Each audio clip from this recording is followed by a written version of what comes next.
Friends, नमस्कार दोस्तों। Knowledge for life group में आपका हार्दिक स्वागत है।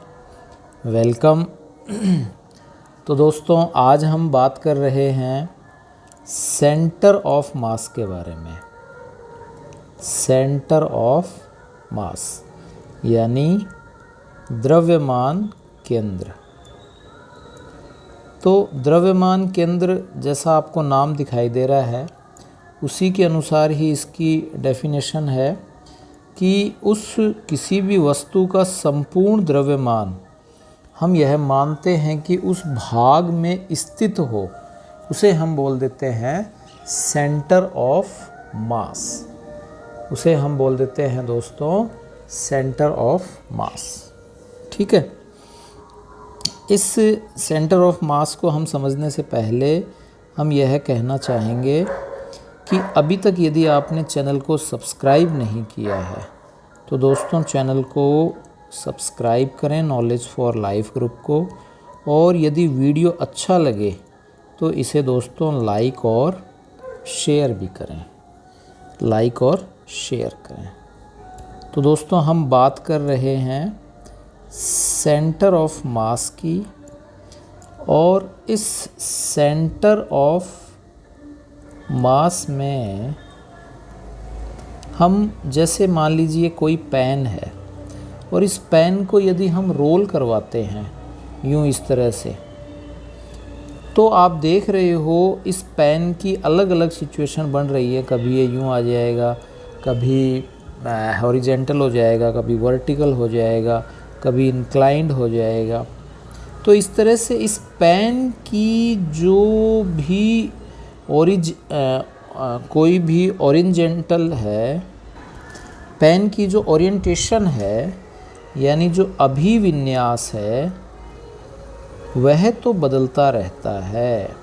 तो इसके सापेक्ष यदि हम इस पेन के मोशन के पाथ की बात करें, मोशन की जो पाथ है उसकी हम बात करें, पथ की बात करें, तो वह पथ तो दोस्तों बदलता रहता है।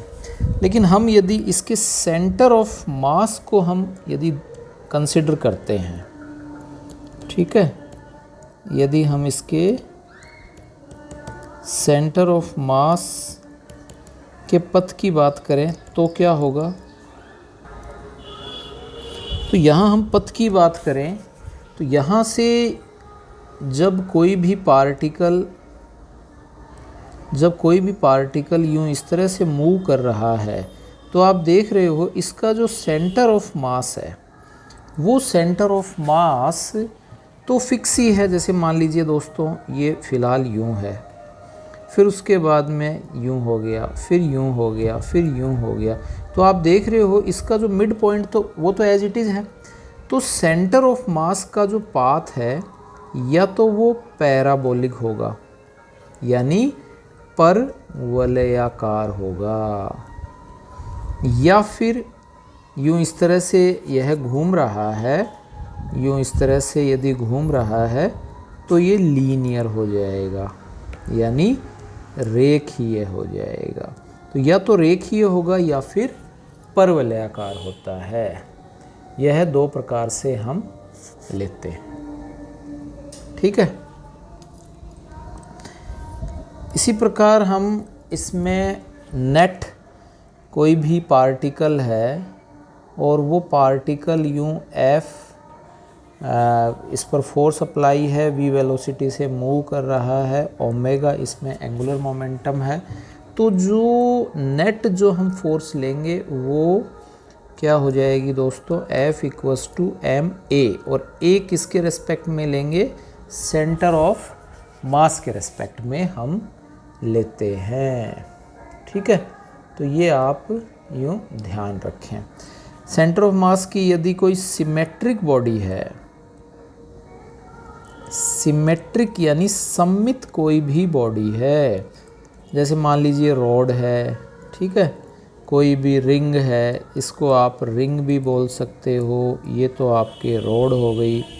रिंग के अलावा इसको आप डिस्क भी बोल सकते हो, सर्कल भी हो गया, एक तरह से स्फीयर हो गया, ठीक है। तो इन सब का जो सेंटर ऑफ मास है वो इसके मिड पॉइंट पर या इसके ओरिजिन में होता है, ठीक है।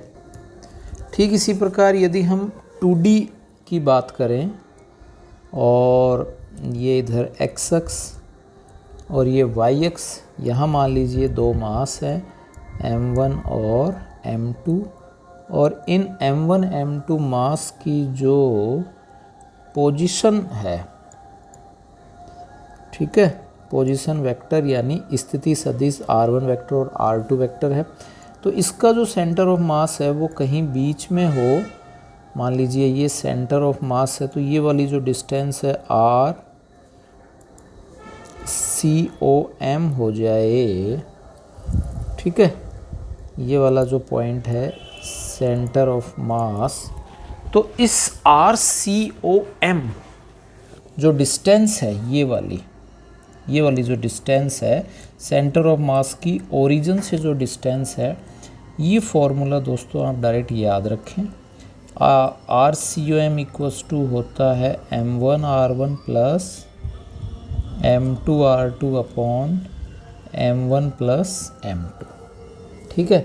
यदि ये XCOM ले लेते हैं तो यहाँ r1 r2 की जगह x1 x2 आ जाएगा, x1 x2 आ जाएगा। यदि YCOM ले लेते हैं तो y1 और y2 आ जाता है। इसी प्रकार यदि हम ZCOM ले लेंगे तो Z1 और Z2 आ जाएगा। क्लियर?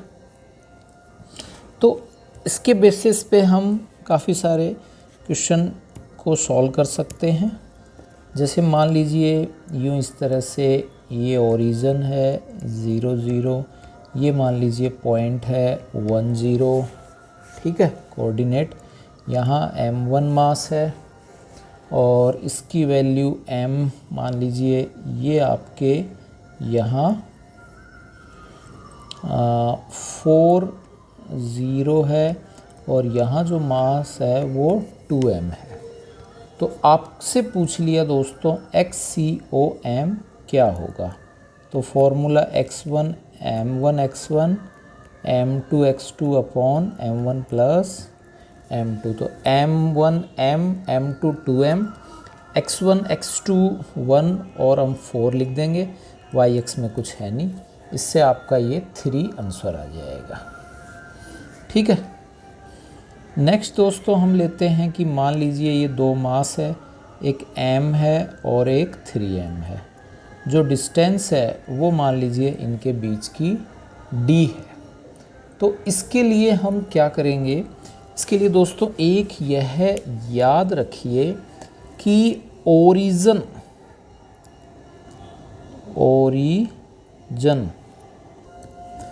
तो दोस्तों ये जो ओरिजिन है ORIGIN, ओरिजिन मूल बिंदु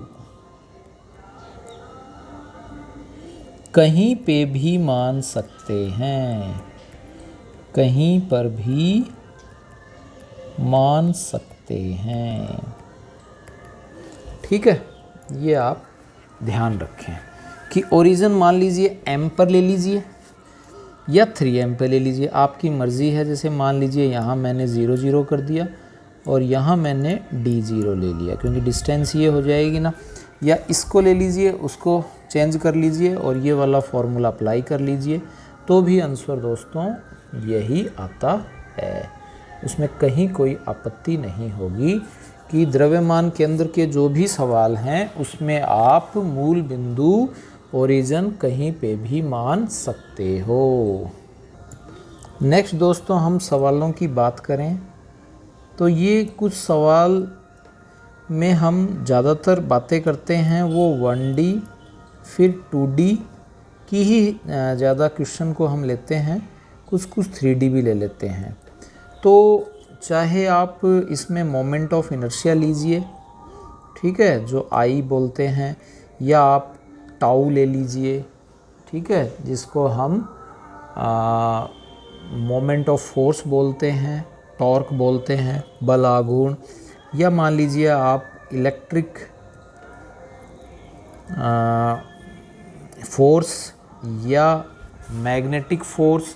तो यही सारी की सारी जो चीज़ें हैं जो अपन पढ़ रहे हैं, एक स्क्वायर ले लेते हैं, स्क्वायर लेमिना ले लेते हैं, रेक्टेंगुलर लेमिना ले लेते हैं, ठीक है, या हम कोई सर्कल इस तरह से ले लेते हैं।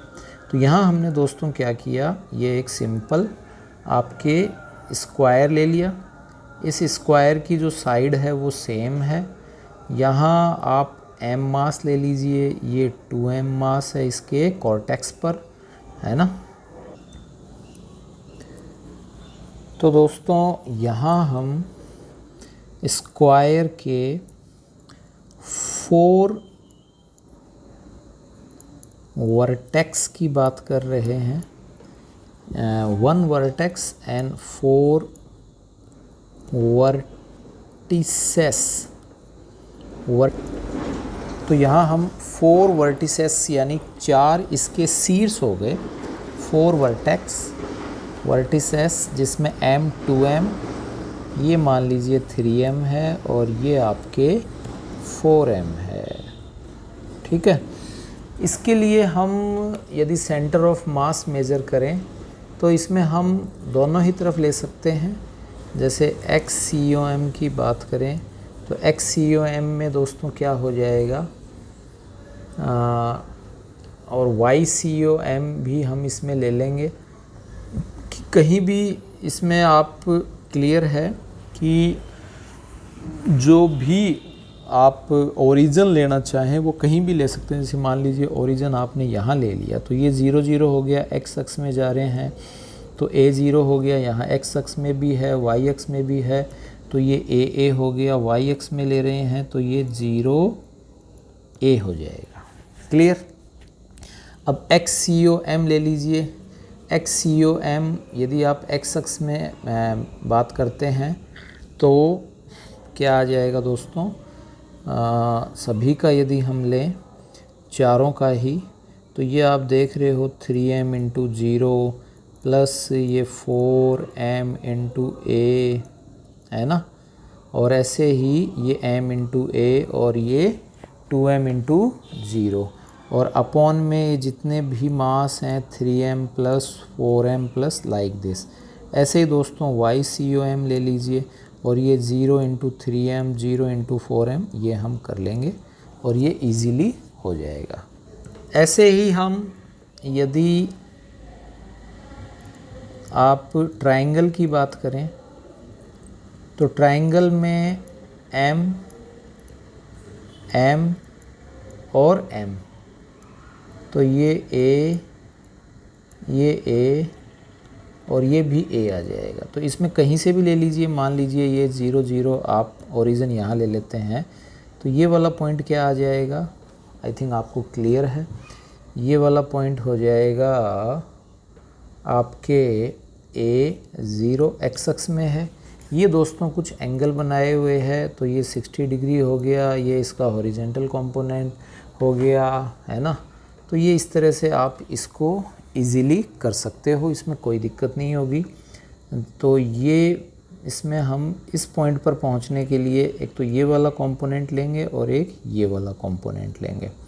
तो ये वाला जो कंपोनेंट है ये इसका हो जाएगा एक cos 60, है ना, तो ये वाला हो जाएगा cos 60 यानी sin 30, तो ये a/2 हो जाएगा और ये साइन हो ही जाएगा, यानी ये वाला पॉइंट मिल जाएगा a/2 और a√3/2, ठीक है।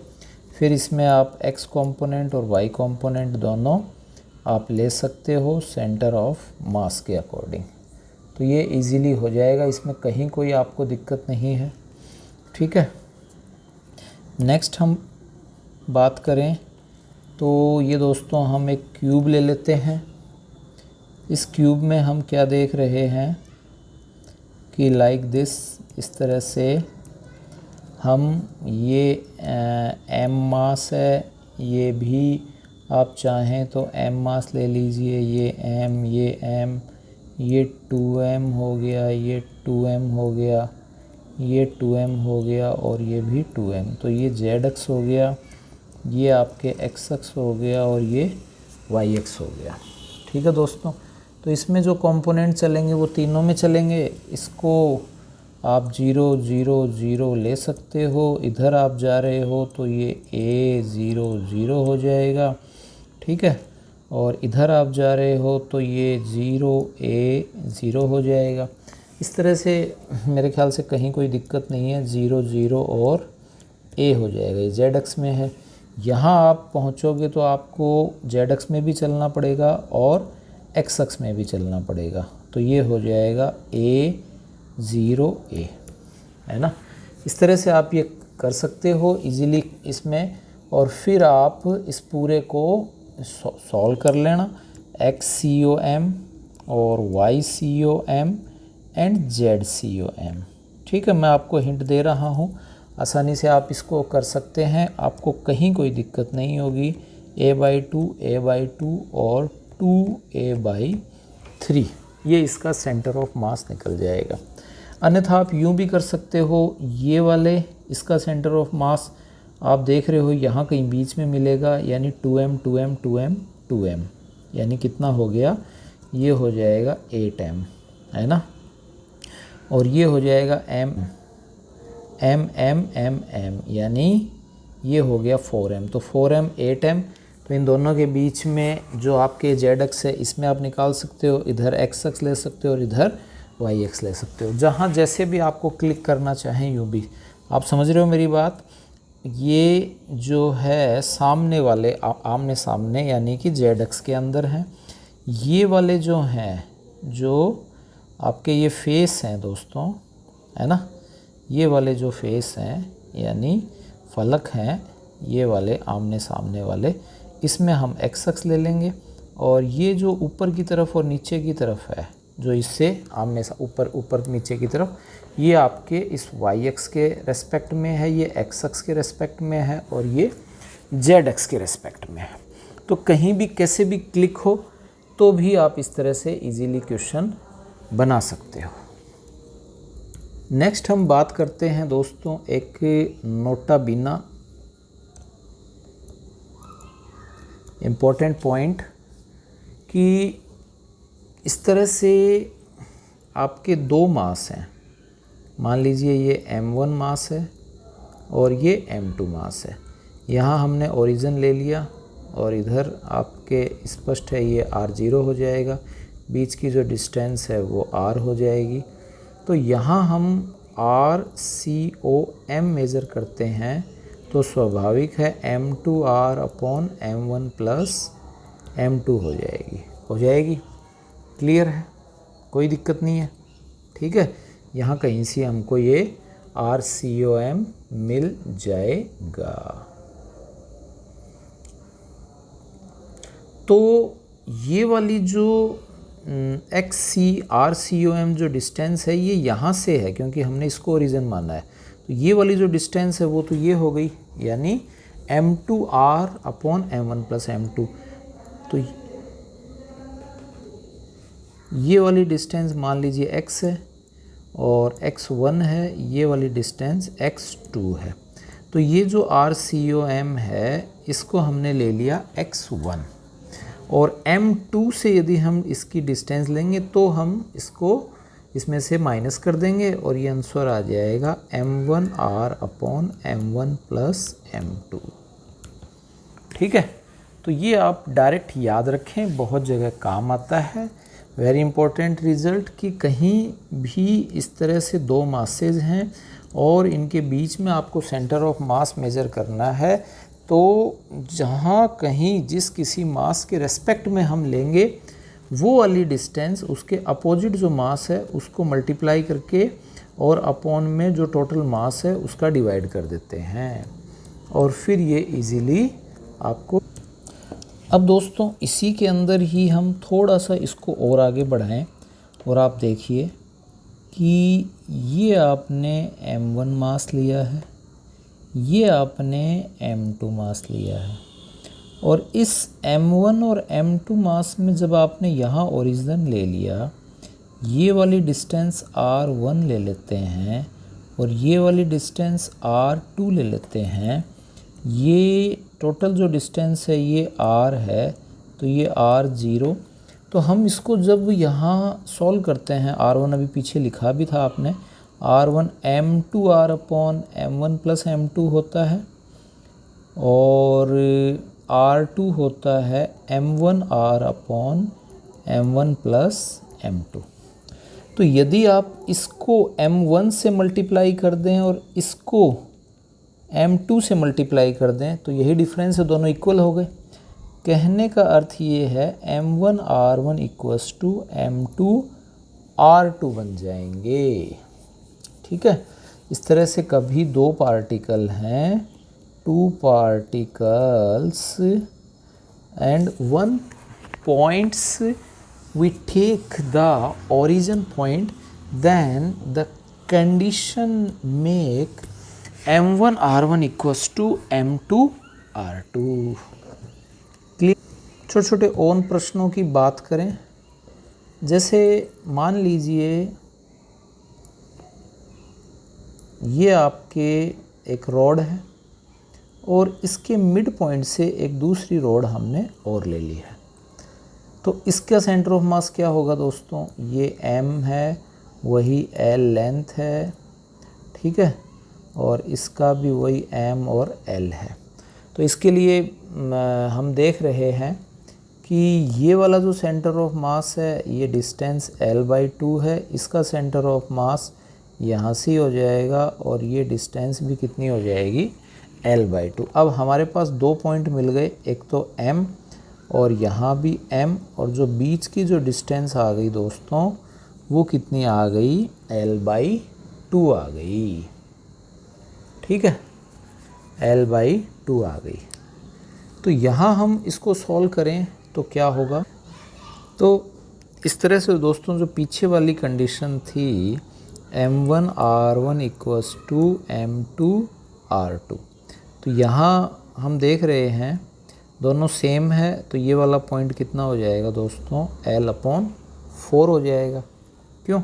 ये जो डिस्टेंस है ये आपके दोस्तों कितनी हो जाएगी? l/4। थोड़ा स्पष्ट कम है, ऊपर वाली देख लीजिए या नीचे वाली। तो फिर ये जो सेंटर ऑफ मास है ये आपके क्या बन जाएगा? यानी ये वाली डिस्टेंस ले लीजिए, चाहे ये वाली डिस्टेंस ले लीजिए, और ये बन जाएगा m into total distance l/2 और अपॉन हो जाएगा m प्लस m हो जाएगा। क्लियर।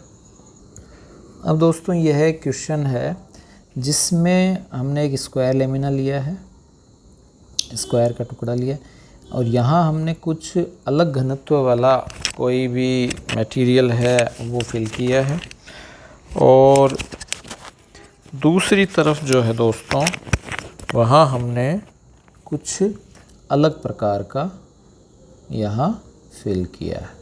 अब आपसे यह पूछा है कि एक्स अक्ष में जो सेंटर ऑफ मास है वो क्या होगा। तो इसके लिए हम दोस्तों क्या करते हैं, यहाँ इस वाले जो पार्ट है और इस वाला जो पार्ट है, इसके यदि हम मास की बात करें तो इधर वाला जो मास है वो हो जाएगा दोस्तों m1। क्लियर। और इधर वाला जो मास है वो हो जाएगा m2। ये वाली जो डिस्टेंस है ये है l/2 और ये वाली जो डिस्टेंस है ये भी दोस्तों क्या है? l/2 है। तो यहाँ जब हम इसका सेंटर ऑफ मास इसके मिड में ले लेते हैं तो ये वाली जो डिस्टेंस है ये वाली ये l/4 हो गई, क्योंकि ये l/2 तो ये हो गई दोस्तों l/4 और ये भी हो जाएगी l/4। क्लियर। अब इसमें हम किसी के रेस्पेक्ट में ही मान लीजिए, चलो यहाँ हम 0 ले लेते हैं, तो इसके रेस्पेक्ट में जो XCOM आया है वो हो जाएगा m2 into total distance l/2 और ये हो जाएगा दोस्तों m1 प्लस m2। अब इसको यदि हम रो की फॉर्म में लेते हैं तो ये आप जानते ही हो, रो इक्वल्स टू होता है m अपॉन v, तो m equals to rho v हो जाएगा, ठीक है, जिसमें v वॉल्यूम तो सेम हो जाएगा। तो इसको मैं यहाँ लिख लूँ, rho equals to m upon v। तो ये आप दोस्तों आप खुद भी कर सकते हो, इसमें कोई ज़्यादा वो नहीं है। जैसे m2 है तो ये रो 2 हो जाएगा v इंटू एल, और ये हो जाएगा रो 1 प्लस रो 2, v कॉमन आ गया, v से v कैंसिल हो जाएगा, ठीक है। तो ये इधर वाली साइड का आपको इस तरह से मिल जाता, ठीक है दोस्तों। अब यदि यहाँ से यह पूछा है XCOM मेज़र करना है और दोनों प्लेटों के बीच से यदि इसकी आपसे डिस्टेंस पूछ ले कि वो डिस्टेंस कितनी होगी, तो इसमें हम ये L/4 ऐड और कर देते हैं कि find the distance, find the x coordinate of centre of mass of both plates. तो बोथ प्लेट का जो सेंटर ऑफ मास है वो सेंटर ऑफ मास यहाँ मिलेगा नो डाउट, और वह L/4 डिस्टेंस और कवर कर लेगा, ठीक है। तो यह दोस्तों यहाँ हो जाता है। यहाँ से यदि आप ओरिजिन लेते हैं तब इसमें आपके इस तरह से यह हो जाएगा, ठीक है दोस्तों। तो इस तरह से हमको यह जो सेंटर ऑफ मास मेज़र करना है ये ओरिजिन से मेज़र करना है, इसलिए हमने इसको कर लिया, ठीक है। इसी तरह से हम नेक्स्ट और बात करें कि हम एक पिरामिड की बात करते हैं, स्क्वायर पिरामिड।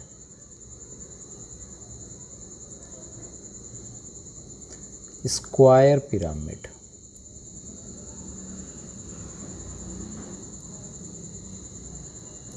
स्क्वायर पिरामिड में क्या होगा दोस्तों कि यूँ इस तरह से, एक तो ये नीचे आपके स्क्वायर होता है, यहाँ ये ऊपर m मास है होता है, ये वाली ये वाली ये वाली ये वाली इसी तरह से लेते हैं ना, छप्पर वाली काली इस तरह से ये ले लेते हैं। ये m मास है, ये भी m मास है, ये भी m मास है, और ये नीचे वाले की सभी डिस्टेंस a है, ठीक है।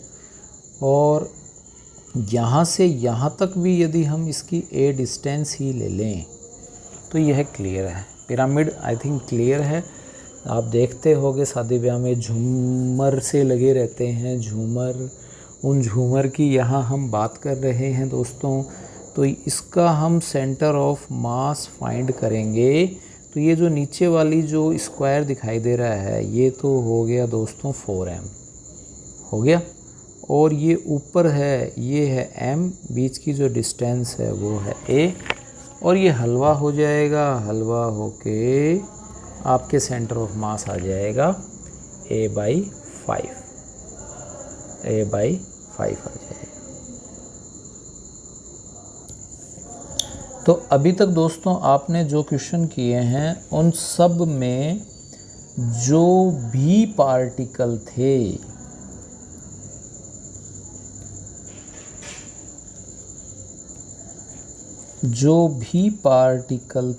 वो सभी रेस्ट पे थे।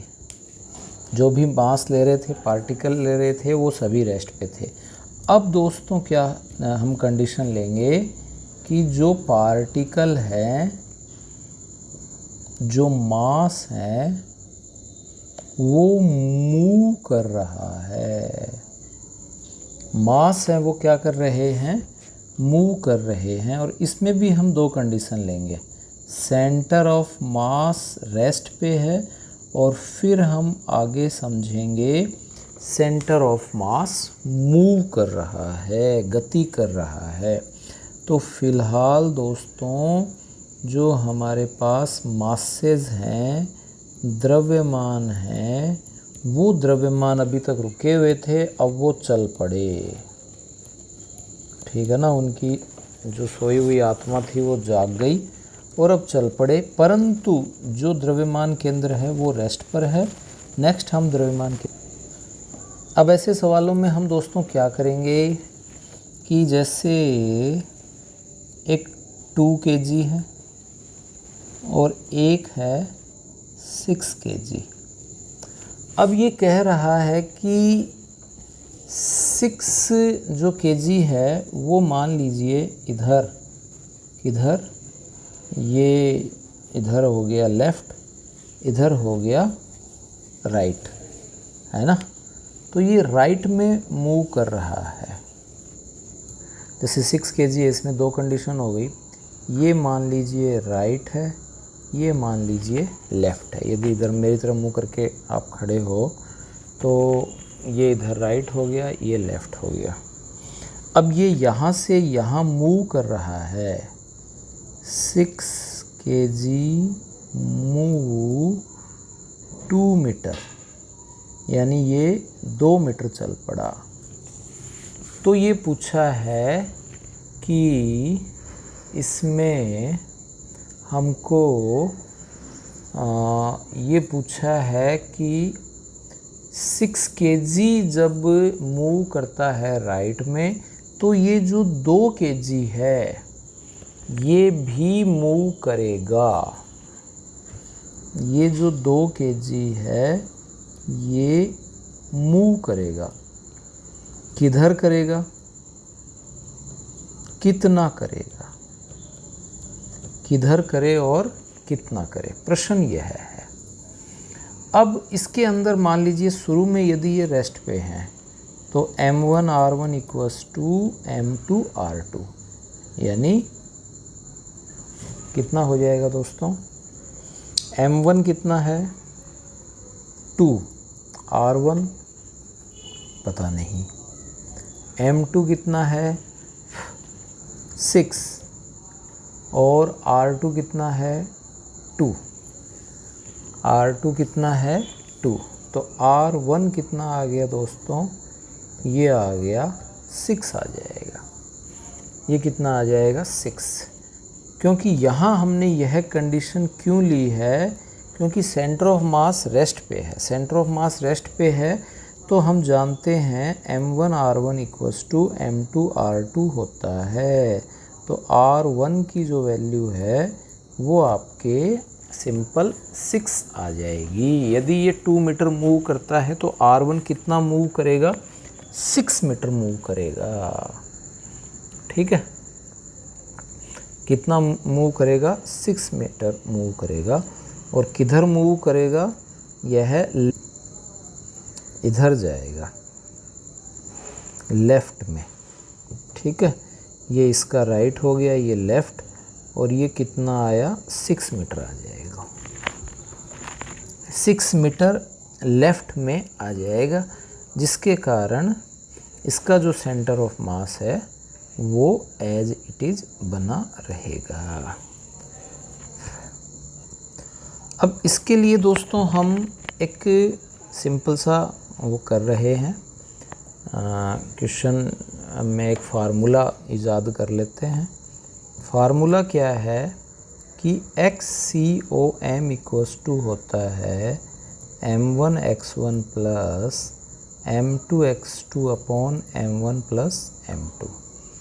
जानते हो आप m1 प्लस m2। अब इसमें यदि चेंज हो रहा है, ठीक है, चेंज हो रहा है तो इसको आप क्या लिख दोगे, delta XCOM equals to m1 delta x1 plus m2 delta x2 upon m1 plus m2। तो ये दोस्तों ज़ीरो है, तो ये m1 प्लस m2 भी ज़ीरो हो गया। तो ये आ गया m1 delta x1 plus m2 delta x2, यानी m1 delta x1 equals to minus m2 delta x2। ये यहाँ आ जाएगा, डेल्टा लिख लीजिए या d लिख लीजिए। ठीक है, माइनस का साइन आप समझ गए होंगे, एक पॉजिटिव है तो एक नेगेटिव हो जाएगा। ठीक है, प्लस को यदि आप राइट लेते हो तो माइनस को आप लेफ़्ट ले सकते हो, इसमें कहीं कोई आपको आपत्ति नहीं होनी चाहिए। क्लियर? ऐसे ही हम एक क्वेश्चन और करते हैं, वो आप समझिए कि मान लीजिए ये 2 kg है और ये 6 kg है। इस बार क्या हुआ कि उसी में ही समझ लीजिए दोस्तों, अलग से समझने की ज़रूरत है नहीं, ऐसा कोई टफ काम नहीं है। अभी XCOM 0 कर रखा था, यदि मान लीजिए इस XCOM को भी मूव कर दे, ये कह दे कि सेंटर ऑफ मास भी यदि चेंज हो जाए, ठीक है, ये जो इसका सेंटर ऑफ मास है ये भी चेंज हो जाए, तो हम क्या करेंगे, यहाँ इस सेंटर ऑफ मास में जो हमने 0 लिया इसकी यहाँ वैल्यू रख देना, और इसमें राइट को आप प्लस ले रहे हो तो लेफ़्ट को आप माइनस ले लेना बस, और ये कंडीशन आपके बन जाएगी। क्लियर? क्वेश्चन में कोई दम नहीं है, सेम वैसा ही है, बस XCOM की वैल्यू रख देना और अपने आप आंसर आ जाएगा। तो आई होप दोस्तों आपको यह वीडियो अच्छा लगा होगा। यदि अच्छा लगा है तो knowledge for life group channel को सब्सक्राइब करें, बेल आइकन प्रेस कर लें, जिससे आपको यह वीडियो का नोटिफिकेशन तुरंत मिल जाएगा।